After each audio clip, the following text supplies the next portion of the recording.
la clase. Repaso de contenidos número 2, chiquillos, para la segunda versión sumativa. Vamos entonces con él. Y ahí estamos. Y comenzamos el día de hoy. Ahora, chiquillos, van a ver los temas que van a entrar en esta prueba. Se ven hartos temas, sí, chiquillos, pero hay algunos que son más cortitos que otros, así que tenemos que tener ojo con eso. Sí, eso también quería decir. La clase anterior no la subí porque cuando terminé de hacer las últimas clases de la semana pasada, mi internet estuvo horrible, se me pegaba, me dejaba el video subido a medias. Entonces, lo que voy a hacer, ahora que ya mi internet mejoró y que tuve suerte de que ya ayer en la tarde, hasta ayer en la tarde estuve con muy mala conexión a internet, ayer en la tarde ya se estabilizó un poco por acá. Voy a subir la clase pasada y esta clase que todas juntas durante la tarde de hoy van a estar todas las clases y obviamente en el link en la descripción del video va a estar el link para descargarla, como siempre ha sido para todos y todas. En el link la descripción del video van a tener el link para poder descargar. Sí, es que desactivé la cámara porque estoy tomando una tacita de café. Entonces, solo por eso no me meto. Ahora sí. Ahí estoy.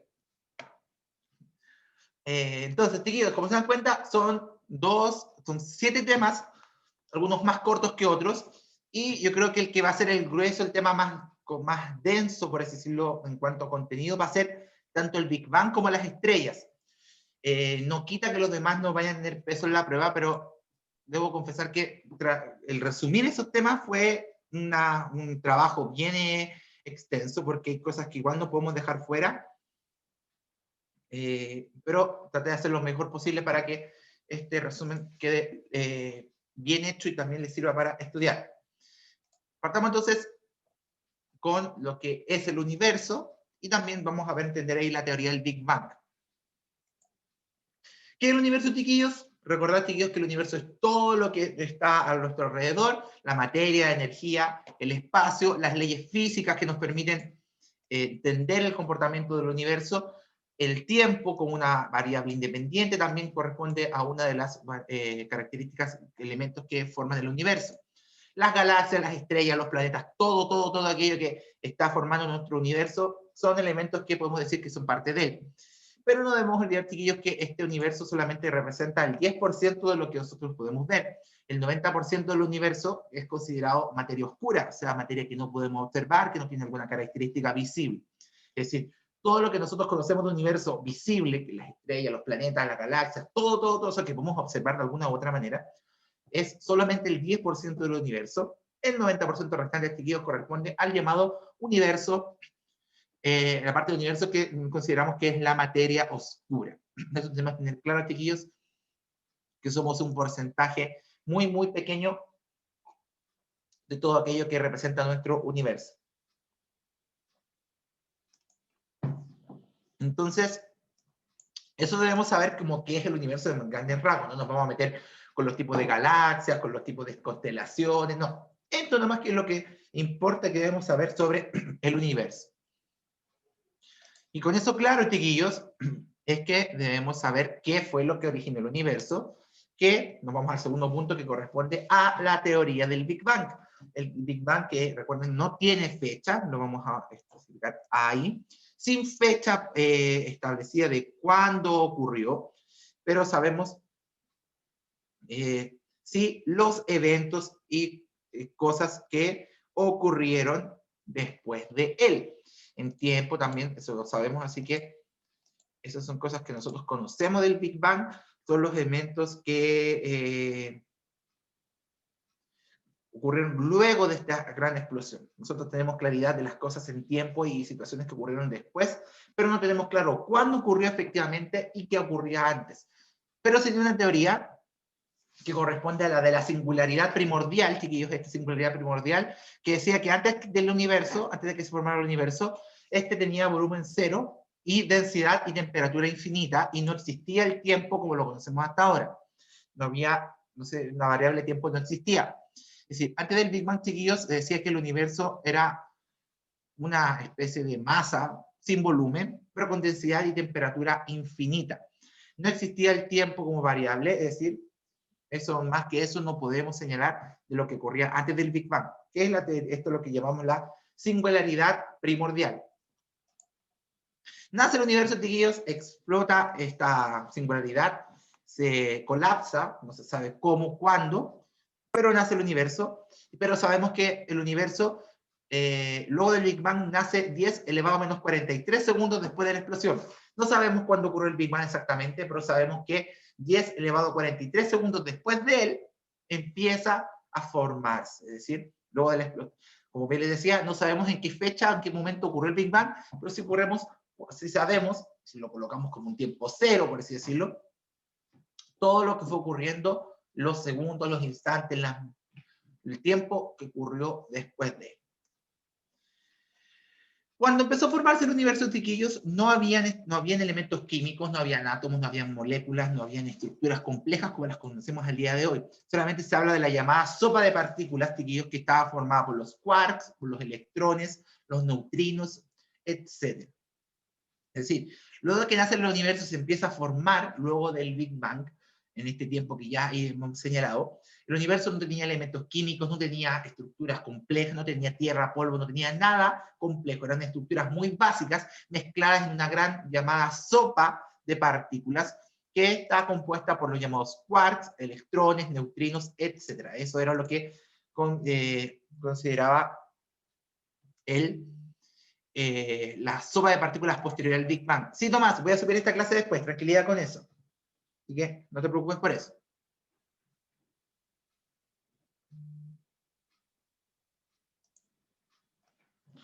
Entonces, justo después del Big Bang, la sopa de partículas es la que está caracterizando a esta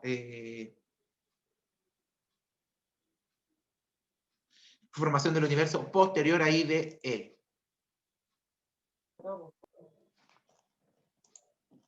Así que la sopa de partículas es la que le llamamos así. Profe, no tiene nada que ver con esto, es con el trabajo, pero ¿lo puedo mandar con más de 3 planas? O sea Sí, con 3 planas. sí, aumenté el límite de máximo de fotos que se pueden subir al formulario, son máximo 10 ahora. La idea es que no lleguen a 10, pero sí se puede más. Bueno, volviendo, luego de que empezara a formar el universo y que tuviéramos solamente esta sopa de partículas, chiquillos, luego de baja la temperatura del universo y esto genera reacciones de fusión nuclear entre los elementos más básicos y se forman los primeros elementos químicos, que son el deuterio, un derivado del hidrógeno, una representación más débil del hidrógeno, y el helio. Y se dice que el universo está en estado de plasma, estado plasmático, es decir, un estado muy básico, muy fundamental. Ese estado de la materia que se dice que estaba el universo, que no era un estado, era como este cuarto estado de la materia. Es decir, luego de que la sopa de partículas está ahí desordenando el universo, esta empieza a bajar su temperatura y forma el deuterio y el helio, que son los dos elementos, los primeros dos elementos que se forman en el universo. El deuterio es un isótopo, es un derivado, por así decirlo, más primitivo del hidrógeno, y el helio, como lo conocemos ahora en la tabla periódica, este elemento de la parte de los gases nobles.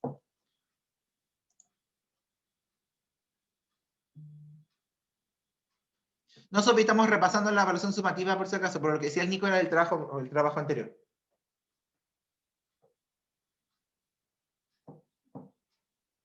Entonces, esos son los primeros pasos. O sea, hasta aquí es todo primitivo. Todavía estaba recién formándose el universo estaba recién, por así decirlo, ordenándose luego del Big Bang, de que la explosión, luego de estas subpartículas, empezó ya a formar algo más conocido, más formal, más estructurado, como es el deuterio y el helio. Sigue bajando la temperatura, chiquillos. Estos átomos de deuterio e helio, pero se siguen recombinando, se empiezan a unir, generan reacciones de fusión nuclear y forman el hidrógeno, el cual es el elemento base, elemento fundamental en esto, ya que por la formación del hidrógeno y de la fusión del hidrógeno con el helio y entre sí, fueron formando fusión nuclear nuevos elementos que fueron formando las distintas estructuras del universo cuando estos se fueron combinando entre sí. Es decir, luego de que el universo siguiera bajando su temperatura luego de formarse el deuterio y el helio, estos se empiezan a combinar entre sí, empiezan a fusionarse y generan el hidrógeno como el primer y más importante elemento dentro de la formación del universo. Porque el hidrógeno, cuando se empezó a fusionar entre sí también, fue formando los demás elementos del universo, formando los minerales, los distintos elementos que conocemos en la tabla periódica, que fue formando las estructuras más complejas como fueron los planetas, las estrellas y los distintos elementos del sistema solar y del universo en general. Esta etapa, chiquillos, la llamamos recombinación, y es la etapa más importante porque señala que el universo se siguió expandiendo, se siguió formando nuevas cosas, hasta el día de hoy, que se siguió formando nuevos elementos que fueron formando el universo tal como lo conocemos. Es decir, luego de la formación del hidrógeno, el universo se siguió expandiendo, se siguió fusionando entre sí los elementos, formaron nuevos elementos y se recombinaron estos elementos de tal manera que formaron nuevos elementos que formaron los distintos, las distintas partes, las distintas estructuras complejas que ya conocemos hasta el día de hoy del sistema solar. Entonces, la etapa de recombinación es la etapa final y más importante dentro de la formación del universo, ya que en esta se forman los nuevos elementos y las estructuras ya se empiezan a conocer como las conocemos el día de hoy.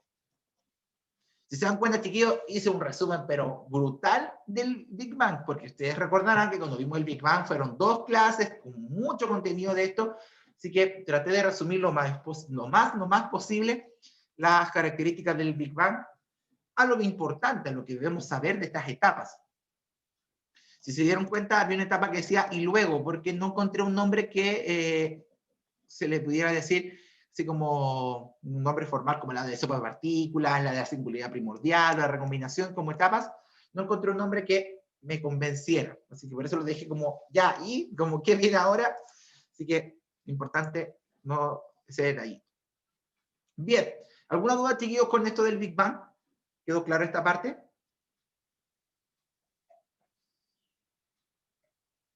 Sí, profe, quedó claro. ¿Todo claro? Antes de que pasemos, chiquillos, ya a ver elementos más particulares del universo, que ya son las estrellas, y a nuestra luna, a nuestro satélite natural y el sistema solar. Así que si no hay más dudas, si no hay dudas, chiquillos, me lo hacen saber también en el chat, por favor.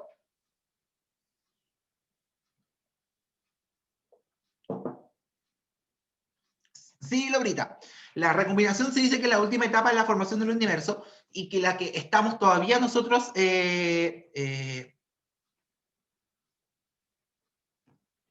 el concepto, la etapa de recombinación la seguimos viviendo porque el universo se sigue expandiendo, se sigue combinando entre sí los elementos, se siguen formando nuevas estructuras. Es decir, la recombinación es la última y más importante etapa que está viviendo el universo hasta el día de hoy, porque siguen formándose nuevas estructuras por la expansión constante del universo. Chiquillos, recuerdo lo que dije al comienzo de la clase. El trabajo se entrega hasta mañana a las 10 de la noche y si no les respondí, si no les mandé un correo para decirles que modificaran su trabajo práctico, es porque el trabajo está bien y no necesita agregarle nada más. Solo las personas que recibieron el correo avisando que debían volver a enviarlo o que debían modificarle algo, deben hacerle algún cambio. Los demás, su trabajo está bien, yo encuentro que está bien, no requiere más ni menos cosas, por si acaso. Bien, si no hay ninguna duda, nos volvemos al mapa principal.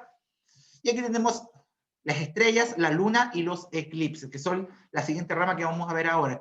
Aquí también traté de resumir lo más posible las estrellas, porque ustedes saben que la estrella ahí tiene la división bien grande, que es las características externas, y también las características de la vida y la muerte, que también son características súper importantes de la formación de las estrellas. Así que nos vamos con este, que es el siguiente punto que vamos a analizar ahora. Las estrellas, chiquillos, vamos a partir primero analizándolas por su estructura física, su composición física, que corresponden a las 3 grandes estructuras que poseen las estrellas, que es el núcleo, el manto y la atmósfera estelar. La atmósfera estelar, chiquillos, es la que se divide entre la cromósfera y la corona estelar. En estricto rigor son 3 las partes que posee la estrella: la parte de interior, el núcleo, el manto y la atmósfera, que se subdivide, por así decirlo, entre cromósfera y corona. Entonces partamos de adentro hacia afuera analizando las partes de la estrella. Partamos entonces por el núcleo. que es la parte más interna, la parte que posee la caldera, donde se encuentra el hidrógeno que se está convirtiendo en helio. Recordemos que la estrella está compuesta básicamente por hidrógeno y helio, que le dan el combustible para brillar y emitir esta luz y este calor tan intenso que poseen las estrellas.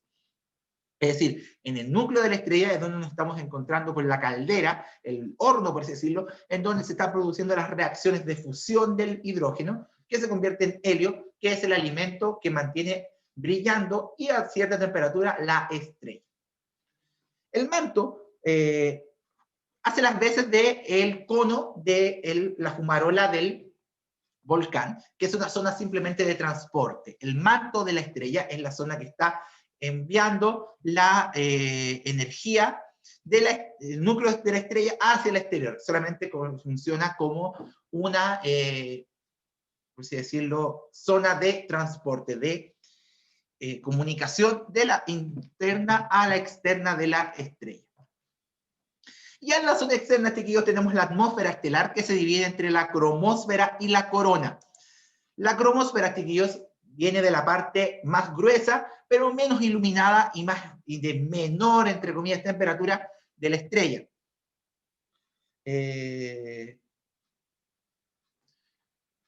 La estrella, chiquillos, la cromósfera, la función que cumple es darle el color característico a la estrella. Cromo viene de color. Entonces, la cromósfera es la parte que está menos iluminada, pero que cumple la función de darle el color y el grosor externo a la estrella.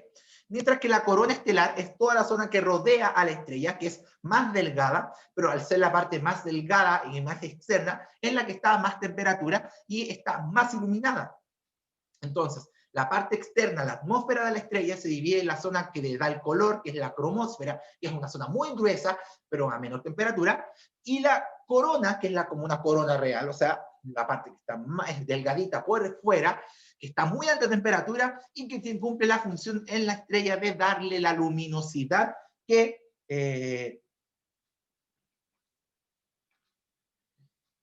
caracteriza a la estrella, este color tan característico que nos ilumina en el cielo en las noches, que lo podemos ver en las noches de mejor manera. Así que recordar, en estricto, y yo voy a ser bien insistente con esto porque puede ser una pregunta, un distractor muy probable de la prueba. ¿Cuáles son las estructuras de una estrella? Núcleo, manto y atmósfera, son esas tres. Y en la atmósfera, chiquillos, encontramos la cromósfera y la corona. Es decir, si yo les pongo corona como una estructura de la estrella, no está mal, pero las tres partes de la estrella son núcleo, manto y atmósfera. Y dentro de la atmósfera se divide en cromósfera y corona. Igual que nuestra atmósfera terrestre, que tiene la troposfera, la astenosfera, la ionosfera, que son todas subdivisiones de la atmósfera, pero nosotros sabemos que está la atmósfera como un solo. Igual que la geósfera, que tenemos la corteza, el manto, el núcleo, todo para abajo, nosotros sabemos que es una sola, dividida en varias partes. Entonces, la estructura de la estrella son tres. No olvidar, núcleo, manto y atmósfera estelar. Yo no sé si se le dirá así, pero suena bonito. Bien. Claro, chiquillos, con las estructuras de las estrellas, de manera general, vamos ahora a recordar el ciclo de vida y muerte de la estrella, que es súper importante también recordar estas características de la estrella. También aquí hice un resumen bien grande de todas las partes, así que si hay cosas que no están, si las quieren estudiar, no hay problema, pero yo no las voy a incluir tan detalladamente, así como, por ejemplo, reacciones que pasan, pero lo que está aquí es lo que yo espero que ustedes recuerden para la prueba sobre la vida y la muerte de una estrella. ¿Quién forma la estrella, chiquillos? ¿De dónde proviene la estrella? Recordar la nebulosa. La nebulosa es esta estructura del universo que está compuesta por polvo y material interestelar a muy bajas temperaturas. La fusión nuclear que se genera con los núcleos de hidrógeno en la nebulosa provoca que ésta se contraiga hasta que genera una gran fusión de los hidrógenos y esto forma la estrella como tal y la gravedad de esta forma redondeada. Esto genera, chiquillos, el helio y junto al hidrógeno dan vida a la estrella. Es decir, el polvo y el material interestelar se encuentran a bajas temperaturas, estos empiezan a contraerse y la gran presión genera una reacción de fusión en los átomos de hidrógeno que forman helio. el hidrógeno y el helio, se quedan en el núcleo de la estrella y le dan la vida y le dan la característica que conocemos. Entonces, la nebulosa se contrae, genera fusión nuclear y el hidrógeno se empieza a convertir en helio, lo cual da al alimento, la vida a la estrella. Regla general, una estrella se considera que está en su etapa de vida, está en su vida plena, por así decirlo, mientras se esté transformando, se esté fusionando nuclearmente el hidrógeno en helio en su núcleo. Mientras exista reserva de hidrógeno que se esté fusionando para convertirse en helio, decimos que la estrella está en su vida plena, está en estado de vida plena sería. Cuando esto empieza a acabar, es decir, cuando se empieza a acabar el hidrógeno y ya no queda hidrógeno en fusionarse, empezamos a decir que de aquí en adelante la estrella empieza en su ciclo de muerte. El primer paso que le ocurre a la estrella cuando muere es estar en la etapa de gigante roja. Esta etapa, chicos, es la primera etapa que ocurre luego de que se acaba todo el hidrógeno, se deja de fusionar todo el hidrógeno que tiene al interior de la estrella, y solo queda helio. Al seguir habiendo grandes presiones al interior de la estrella, el helio se empieza a fusionar entre sí, generando átomos de oxígeno y de carbono. Las características físicas y químicas que tienen estos dos átomos producen que la estrella aumente su tamaño, su brillo y cambie al color característico rojo, un rojizo muy característico de estas estrellas. Es decir, la gigante roja se llama así cuando se acaba el hidrógeno dentro del núcleo y el helio empieza a fusionarse, transformándose en nuevos elementos químicos, los cuales provocan que la estrella aumente su brillo, su tamaño y cambie de color al característico rojizo tirado cobre, es un rojo más cobrizo, por así decirlo, que tiene la estrella gigante roja. Así que es una característica súper importante que tenemos ahí en las gigantes rojas. Ya en esta gigante roja ya estamos diciendo que la estrella empieza su ciclo de muerte. ¿Qué pasa aquí? En este punto, la estrella se sigue contrayendo y contrae toda su energía, toda su potencia en el núcleo de la estrella, que pasa a estar a la etapa de enana blanca. El núcleo se sigue contrayendo porque, por las características del helio, del hidrógeno y del oxígeno, lo cual provoca que se vaya agotando cada vez más el helio. ¿Y qué provoca esto, chiquillos? Que se contraiga más el núcleo y esto provoque que las zonas externas ya no sean necesarias, es decir, se arrojen las capas externas de la estrella, que era el manto y la atmósfera, las zonas de atmósfera, se saquen, ya no sean necesarias para la estrella. Esto hace que solamente quede el núcleo de la estrella, que como vimos en la foto original de la estrella, esta era de un color más blanco, y eso hace que, y como el núcleo es bien pequeñito, le da la característica de ser una enana blanca. Como se contrajo toda la masa de la estrella en el núcleo, formó la enana blanca, la estrella posee una gran masa, similar a la del Sol, pero del tamaño de la Tierra, porque es una estrella muy densa, porque tiene mucha masa concentrada en un volumen muy, muy pequeño. De esta manera, chicos, la enana blanca ocurre cuando la gigante roja se sigue contrayendo y el núcleo expulsa todo lo exterior, porque toda la energía, toda la masa queda concentrada en el núcleo, que queda brillando por sí solo con esta enana blanca, estrella de masa similar al Sol, pero de un tamaño muy similar a nuestro planeta. Y recordar, chiquillos, que el Sol, lo siguiente que le debería pasar es transformarse en una enana blanca, es decir, el Sol ya está empezando a morir, pero para ello faltan millones de años. Estamos hablando, suena que este proceso es un proceso muy corto, un proceso muy rápido. Pero finalmente, chiquillos, este proceso ocurre en millones de años. Y esto provoca, chiquillos, que la estrella se está muriendo, no es que vaya a morir en 2 meses, sino que le faltan millones de años para morir. Caso similar que ocurra con la estrella más principal de nuestro sistema solar, el Sol. Cuando queda esta enana blanca, chiquillos, esta enana blanca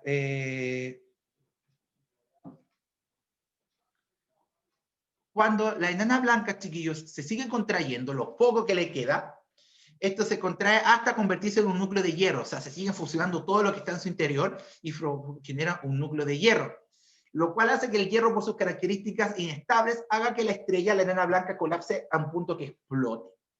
Y al explotar, chiquillos, se genera lo que es la supernova. La supernova es la muerte definitiva de la estrella cuando el núcleo de hierro, transformado de la enana blanca, se colapsa y explota. Esto hace, chiquillos, que se genera la llamada supernova, que puede hacer que la estrella muerta ya se transforme en una estrella de neutrones, que es una estructura más básica, o en un agujero negro. Cualquiera de las dos opciones, chiquillos, luego de que se genere esta supernova, va a dar paso ya a la muerte definitiva de la estrella. Entonces, el ciclo de vida y muerte, chiquillos, va muy de la mano con la cantidad de hidrógeno y de helio que posee la estrella. La estrella está viva mientras tiene hidrógeno. Cuando se acaba, empieza el ciclo de muerte, pasando de gigante roja a enana blanca, hasta colapsar y generarse su supernova. Pero lo importante es tener claro que todo lo que importa para hablar de la vida de la estrella va de la mano del hidrógeno y del helio. El hidrógeno se fusiona para dar vida a la estrella y se va a seguir fusionando hasta que se acabe. Cuando se acabe, la vida de la estrella empieza a acabar, en millones de años obviamente, y de cuánto dependa, cuánto siga viviendo la estrella, va a ser de cuánto helio le vaya quedando. Entonces estos dos elementos, chiquillos, son los elementos importantes, principales, en la formación, en la vida y muerte de una estrella. Así que muy importante eso, en este punto, que la vida y la muerte de la estrella quedan claros en la vida y la muerte de esta estrella. ¿Alguna duda, chicos, con esta parte del resumen? Con respecto a la vida y la muerte de la estrella, ¿alguna parte que no haya quedado claro? ¿Qué era la fotosfera? La fotosfera es la zona, una de las capas de, no lo había visto en la ahorita, la fotosfera es una de las partes de la atmósfera que absorbe la energía de los rayos ultravioleta. Lo vamos a ver el próximo, lo habríamos visto este año, pero lo vamos a dejar para el próximo. Martina, esta materia es para la evaluación sumativa, no es la materia del trabajo, es solo la materia para la prueba de la próxima semana. Así que, eso. Chicos, ¿alguna duda con esta parte de las estrellas?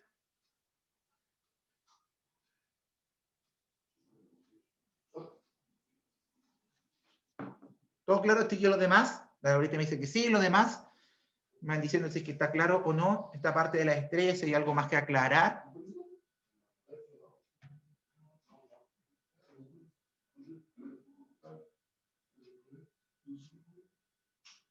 ¿Sí? ¿Está todo claro? Me están llegando mis mensajes de que sí, que está todo claro, que buenos, chiquillos. Sí, profe, está todo claro. Ya, Nico, gracias. Ya. Volvamos entonces acá, nos vamos ahora a la luna, chiquillos, aquí también. La parte de la luna la reduje, pero enormemente también. Nos va a entrar los ciclos de la luna, porque igual es un poco largo esa parte, así que lo que entra ahora es lo que vamos a ver sobre la parte de la luna. Ahí está nuestro satélite natural. Recordad, chiquillos, que la luna es el único lugar, en el único lugar que podemos llamarle luna a la luna, para la redundancia, es a nuestro satélite natural. Recuerden que la luna es un nombre propio, no es un nombre que se le da a todos los satélites naturales que están orbitando alrededor de un planeta. Marte, que tiene Saturno también, tienen sus propios satélites naturales, los cuales tienen sus respectivos nombres. Europa es uno de los satélites naturales que está orbitando a Marte. No podemos decir las lunas de Marte, las lunas de Júpiter, las lunas de Saturno. Luna es un nombre propio únicamente de nuestro satélite natural. Los demás tienen sus propios nombres. Ahora recuerden, Europa es el nombre que se me viene siempre a la cabeza, que es el nombre de uno de los satélites naturales que estaría orbitando al planeta rojo, que es en este caso Marte. ¿Qué podemos decir de la luna, chiquillos? Es nuestro único satélite natural, el satélite natural terrestre, que la luminosidad de la luna, que la luz que vemos en la luna no es porque la luna emita luz de manera propia, sino que es el reflejo de la luz solar. La luna absorbe prácticamente, refleja el 27% de la luz solar, es súper poquito lo que refleja, pero la luna no brilla por manera propia, brilla por el reflejo de la luz del sol. Solo vemos una cara de ella, la cara que siempre se ve es la única cara que vemos de la luna. La cara oculta de la luna es la parte trasera de la luna, que no podemos observar debido a que la luna hace su movimiento de rotación y traslación en el mismo tiempo y se sincroniza tanto que nosotros siempre la vamos a ver así. Nunca vamos a alcanzar a ver girar la luna y ver su cara posterior, porque va tan sincronizada con nosotros que la luna no se da vuelta, entre comillas. Gira y se mueve al mismo tiempo que nosotros, por ende nunca vamos a ver la cara oculta, la cara trasera de la luna, que fue la que hace unos pocos tiempo atrás los chinos lograron con sus satélites, con sus robots, llegar a la cara oculta de la luna y fotografiar por primera vez la cara oculta de la luna. ¿Por qué no se había podido llegar a la cara oculta de la luna, chiquillos, la cara trasera? Porque las señales de los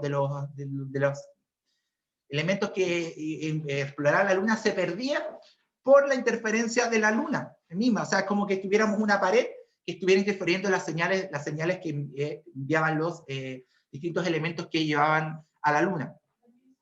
Por ende, lo que ocurrió finalmente es que los chinos, como buenos chinos, inventaron un mecanismo para enviar las señales de sus distintos elementos, como recuerdo los nombres ahora, los exploradores que se llaman, para que pudieran irse hacia atrás de la luna, hacia la parte trasera, y poder fotografiar y poder tomar por primera vez en la historia fotografías de la cara oculta de la luna. ¿Y qué característica tiene comparada a la parte delantera?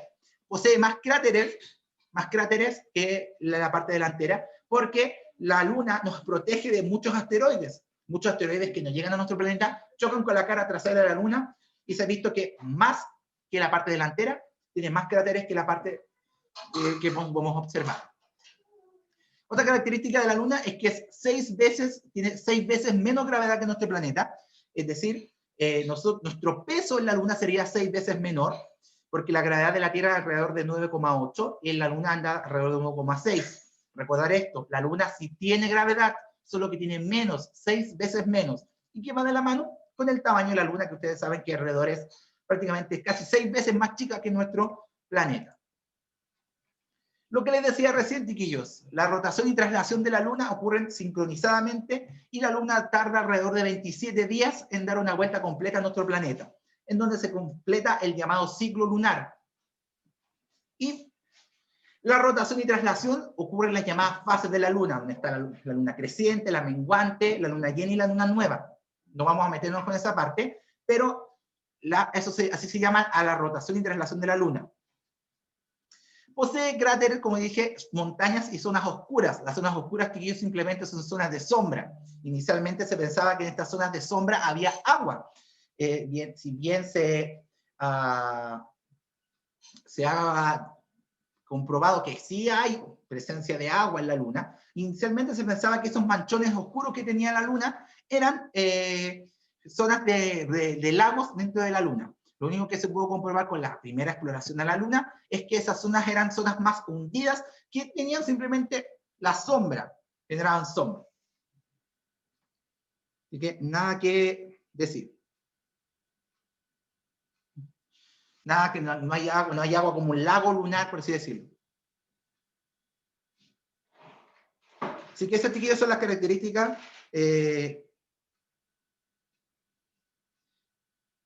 que debemos saber de la Luna de manera general. Esto es lo único que debemos ver de la Luna, lo que me importaría que supieran.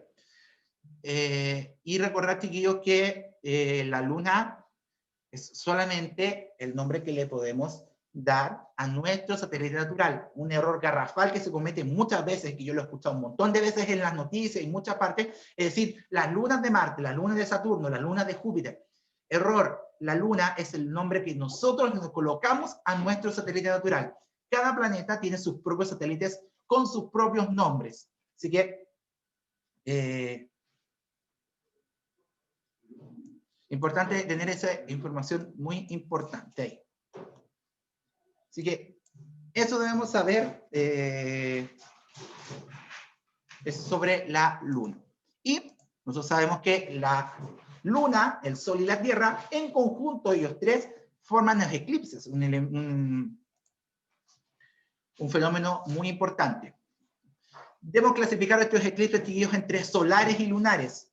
Los eclipses solares, chiquillos, es cuando la Luna se pone entre la Tierra y el Sol. Tierra, Luna, Sol. Y la sombra que proyecta la Luna sobre la Tierra es la que genera la oscuridad que podemos ver. Eso explica por qué en un eclipse lunar un eclipse solar, no hay oscuridad total. Uno piensa que cuando hay un eclipse va a estar todo oscuro.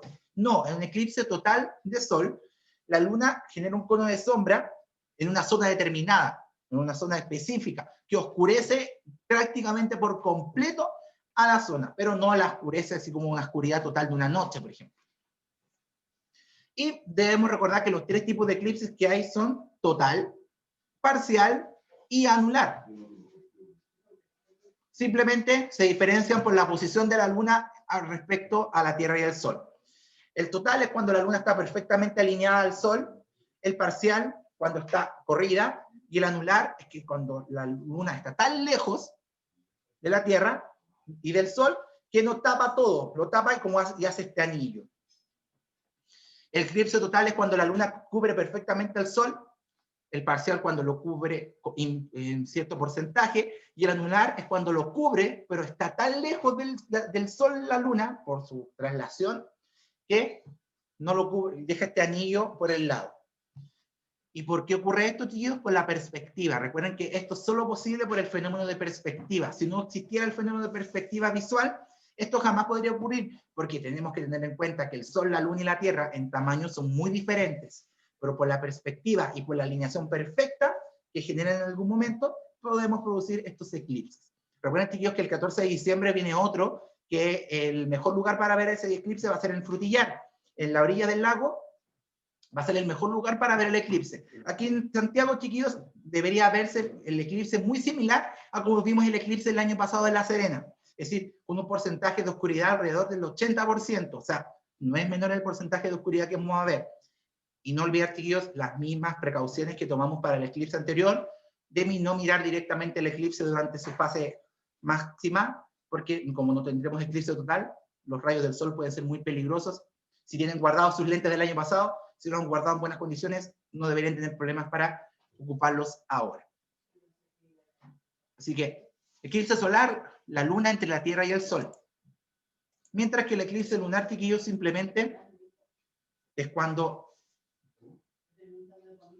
la luna cruza el cono de sombra de la Tierra, es decir, cuando la luna se cruza frente a la Tierra y tapa, y ahí quedaría el Sol, la Tierra y la luna. La luna queda al extremo y tapa hace sombra, por así decirlo.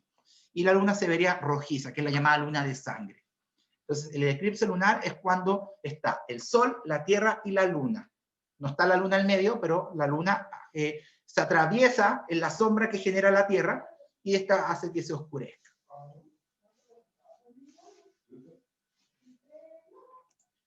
Finalmente, chiquillos, para ir terminando, ya que nos queda poquito tiempo, vamos a ver el sistema solar rápido, chiquillos, recordar las características generales del sistema solar, que les quiero que sepan para la prueba de esto. 9 planetas del sistema solar, incluyendo Plutón. Plutón vuelve a ser planeta desde este año, además de los satélites naturales y los asteroides que andan rondando. ¿Qué les pido para esta parte? Recordar los 9 planetas, el orden en el que están y recordar los planetas vecinos. Es decir, si yo les digo, los planetas vecinos a nuestro planeta, por ejemplo, serían Venus, más cercano al Sol, y Marte, más lejano de él. Cosas así quiero que recuerden aquí. Cosas muy generales. ¿Cuáles son los 9 planetas? ¿En qué orden están? ¿Cuál es no les pido que sepan, recuerden, bueno, igual uno lo sabe, cuál es el planeta más grande, cuál es el más chico, pero recordar cosas como, por ejemplo, los planetas que están vecinos unos con otros. Esto es importante también, chiquillos, la clasificación de los planetas. Los planetas rocosos, que son los 4 primeros, son más pequeños, más densos y formados por rocas muy similares a las de nuestro planeta. Por eso también se les llama a estos planetas terrestres, porque en estructura, los 4 primeros planetas, Mercurio, Venus, Tierra y Marte, físicamente se parecen mucho a nuestro planeta.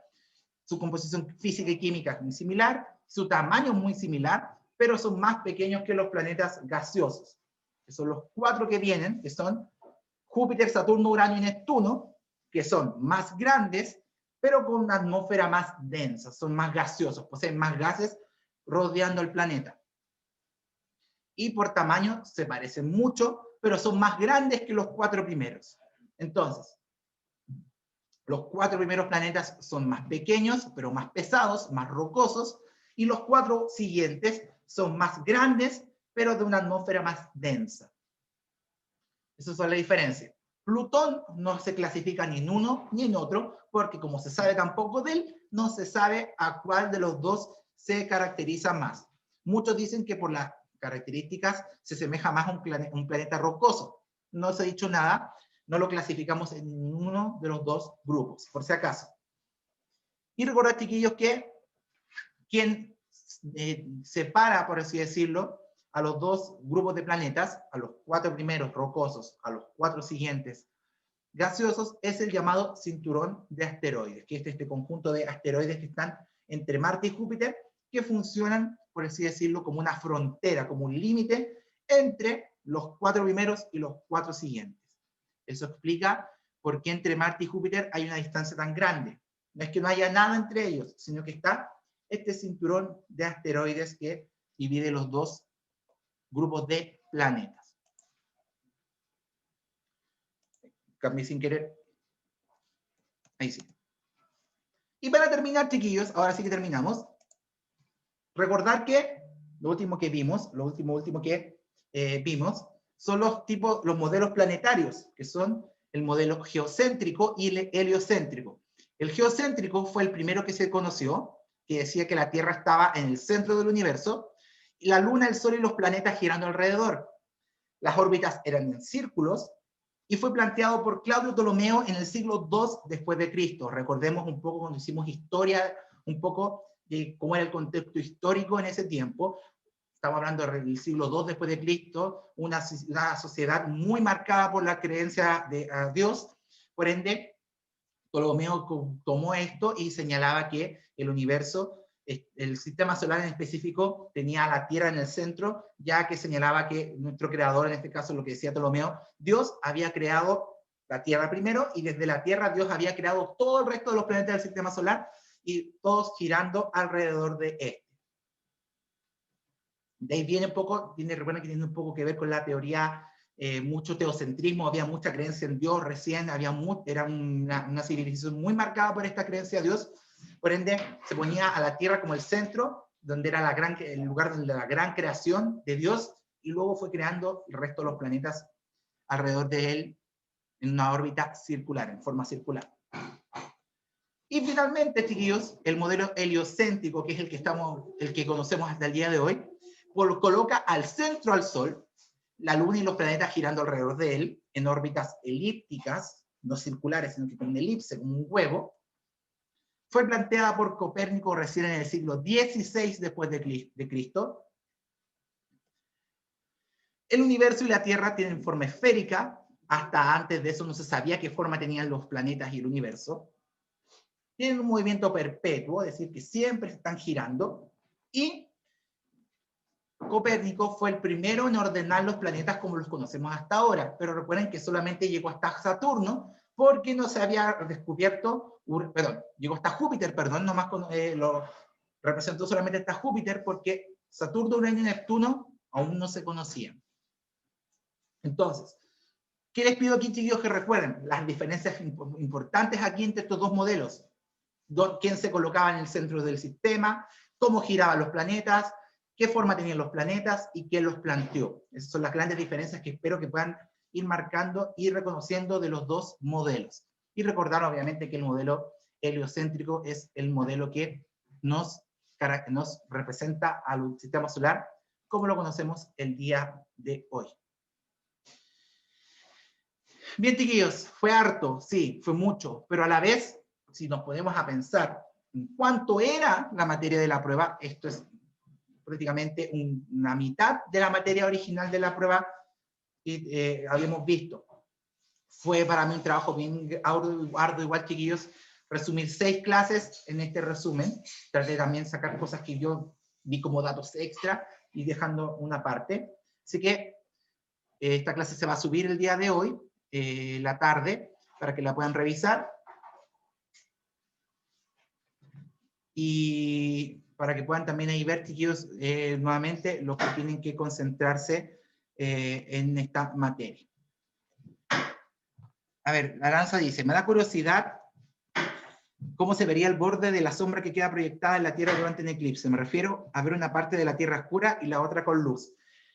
Si mal no recuerdo, Aranza, hay imágenes satelitales del último eclipse donde se puede ver cómo se oscureció en nuestro país por el eclipse y el resto del planeta estaba más iluminado.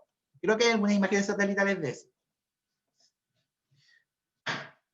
Recuerden que el resumen de esta materia era para la prueba. Esto que vimos hoy día no tiene que ver con la materia del trabajo práctico. El trabajo práctico era con la materia anterior.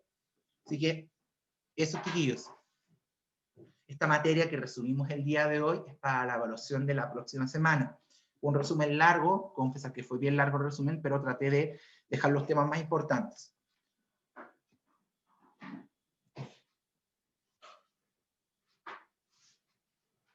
Ahora yo estoy seguro que hay, como el eclipse fue hace poco, debe ya estar saliendo nuevas evidencias, nuevas cosas que se pudieron capturar desde este eclipse tan importante, así que de más que hay algo, Aranza, yo sé que puedes encontrar algo por ahí.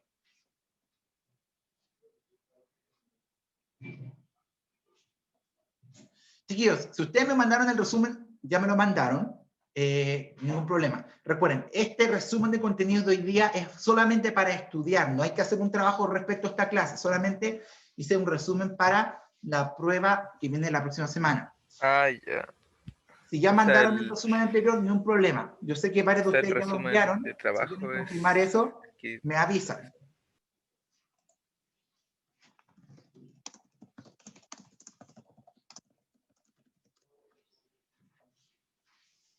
Así que, si les recuerdo, si no les llegó el correo confirmando que estaba bien su trabajo o había que hacer un cambio, si no les llegó el correo es porque su trabajo estaba bien, que no había que hacerle ningún cambio. Mandé el correo a las personas que mandaron por error el trabajo a él, para que recordándoles que deben reenviarlo al formulario. No sé, Cata, si va a haber otro trabajo práctico, estoy viendo si el tiempo nos alcanza, ojalá, voy a ver si alcanzamos a hacer otro, voy a preguntar bien a UTP el tema de las fechas, bien, igual estaba con algunas dudas, pero yo creo que si hay otro, les voy a avisar con tiempo. Profe, en su asignatura debo alguna guía, porque, o sea, la profe Paula me dijo que debía las 7 y las 10, y yo me acuerdo que incluso los mensajes que le mandé por Instagram, Sí, ya lo actualicé, Nico. Si la profe, ya le avisé a la profe Paula, así cuando me avisaste yo lo cambié al tiro. Profe, ¿y yo igual en mi caso o no? Si cualquier cosa, chiquillos, si la profe Paula les avisa que hay una guía que ustedes que no tienen y ustedes saben que la enviaron, mándenme al tiro un mensaje por Instagram, lo confirmo y modifico inmediatamente el formulario si encuentro esa guía. Me dicen, profe, ¿sabe que la profe Paula me dijo que debo la guía 5, por ejemplo, y yo se la mandé? Reviso mi correo si está y al tiro arreglo el formulario para que no haya ningún error. ¿Le debo alguna guía entonces ahora o no? ¿Cómo, Nico? ¿Le debo alguna guía? No, ahora no. Bueno, ¿y se va a seguir mandando guía o ya no? Yo no voy a seguir mandando guías, chicos, así que tranquilidad con eso. Yo no sigo haciendo guías en lo que queda. Ya. Profe, lea lo que le puse en el chat porque de verdad Ya lo vi. que Después te respondo. Lo mismo, chiquillos, si les avisaron que falta alguna guía, escríbanme a Instagram, yo lo confirmo y lo modifico. Deben comprender, chiquillos, que con tanta guía que llega, de repente marcar una crucecita en el Excel se me puede pasar, o no me queda guardada, que me ha pasado hartas veces, así que cualquier cosa, me avisan, me dicen, profe, yo estoy seguro que mandé la guía, que la profe me dice que no, reviso el correo, si está, corregimos y ningún problema. Como ya me pasó, o confundirme entre hermanos también, como me pasó con la Laurita. Yo creo que sí, Magda, el trabajo que viene, si es que hay segundo trabajo práctico, sería de esta materia y ojalá alcancemos a hacerlo. Me gustaría que esta materia también quede en un trabajo, porque igual les ayuda a darle un nuevo estudio, un nuevo trabajo. Así que, eso pues, chiquillos, si no hay más dudas con esto, recordarles, mañana hasta las 10 de la noche se puede mandar el trabajo práctico. La materia de hoy es solo para estudiar, para repasar para la prueba de la próxima semana. Y eso, cualquier otra cosa que surja, me van avisando por el Instagram y yo les voy respondiendo la medida de lo posible, lo más rápido posible. Y si quieren confirmar que su trabajo práctico llegó, háblenme más ratito y yo reviso en el formulario si está. No les podría decir ahora su trabajo está o no está, porque me han llegado más de 70 trabajos y buscarlo así a la rápida, puede que se me pase alguno. Así que, eso pues, chiquillos. Esperando que estén todos súper bien. Dejamos la clase hasta aquí. Tengan buena semana, ánimos con el trabajo. Después tienen que estudiar con calma, no tienen nada más que hacer. Tienen una prueba esta semana, así que estudien con calma. Así que cuídense mucho y nos vemos el próximo martes. Así que estén súper metidos. Nos vemos.